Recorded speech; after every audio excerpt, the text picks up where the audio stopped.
బాల్య వివాహాలంటే మెయిన్ అమ్మాయికి 18 సంవత్సరాలు, అబ్బాయికి 21 సంవత్సరం లోపల పెళ్లి జరగటం కానీ, లేకపోతే ఇద్దరు కలిసి ఉండటం కానీ జరిగితే కనుక దాన్ని బాల్య వివాహం అంటారు. మనం ఈరోజు చూస్తూనే ఉన్నాం, చాలా చోట్ల గ్రామాల్లో, ఆ చోట్ల కొంచెం ట్రైబల్ ఏరియాస్లో కూడా బాల్య వివాహాలు జరుగుతున్నాయి. వీటిని ఆపాల్సినటువంటి ఆవశ్యకత ఎంతైనా ఉంది. మనం ఒకసారి చూసినట్టయితే అసలు బాల్య వివాహాలు ఎందుకు జరుగుతున్నాయని కారణాలు కూడా చూడాల్సిన అవసరం ఉంది.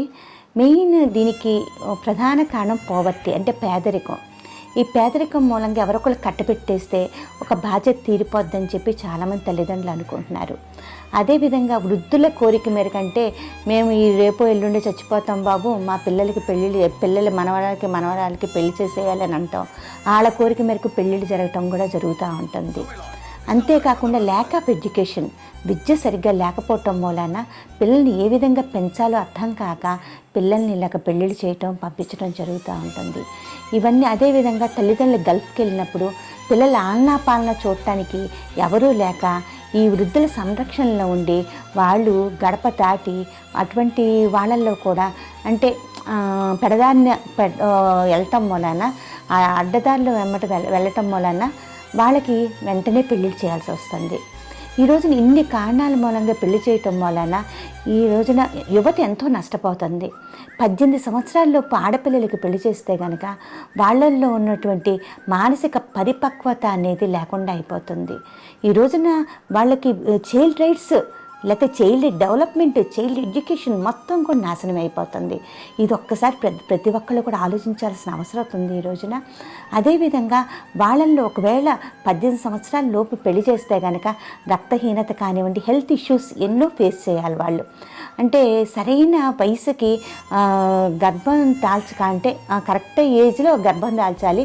మరి 18 years లోపల గర్భం దాలిస్తే కనుక పిండం సరిగ్గా ఎదక్క అబార్షన్స్ అయ్యే అవకాశాలు చాలా ఎక్కువగా ఉన్నాయి. వాళ్ళు అనారోగ్యాల పాలవటం కూడా చాలా జరుగుతూ ఉంటాయి. మరి ఇవన్నీ చూసిన తర్వాత మనం పిల్లల్ని బాల్య వివాహాలు చేయకుండా ఆపాల్సినటువంటి బాధ్యత మనందరి మీద ఉంది. మరి ఒకవేళ బాల్య వివాహం జరుగుతుంటే అంటే దీనికి కూడా బాల్య వివాహ నిరోధక చట్టం కూడా రావటం జరిగింది.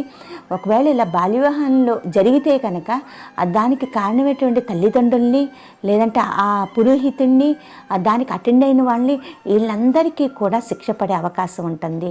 వాళ్ళకి ₹1,00,000 జరిమానా పడుతుంది, 2 సంవత్సరాల కఠిన శిక్ష కూడా పట్టడం జరుగుతుంది. ఇవన్నీ కూడా ప్రతి ఒక్కరు కూడా అర్థం చేసుకోవాలని చెప్పి మేము తెలియజేస్తున్నాము. అదేవిధంగా ఈ రోజున పిల్లలకి మంచిగా చదువు చదివించి వాళ్ళ కాళ్ళ మీద వాళ్ళని నిలబడేటట్టు చేయాలి మనము. అది మనం పిల్లల్ని కన్న తర్వాత ఆ బాధ్యత ప్రతి ఒక్క తండ్రి నిర్వర్తించాలని చెప్పి మేము కోరుకుంటున్నాము. మరి బాల్య వివాహాలు ఒకవేళ జరుగుతున్నట్టయితే కనుక వెంటనే కన్సర్న్ ఆ ఏరియాకు సంబంధించిన మండలాధికారికి కానీ, లేదంటే కనుక సిడిపిఓస్ అంటే మహిళా శిశు సంక్షేమ శాఖ ఉంటారు, అంగన్వాడీ టీచర్స్ ఉంటారు, సిడిపిఓస్ ఉంటారు, పీడీస్ ఉంటారు, అదేవిధంగా జిల్లా కలెక్టర్ గారు ఉంటారు. వీరికి ఎవరికి కంప్లైంట్ చేసినా వెంటనే బాల్య వివాహాన్ని ఆపించేస్తారు.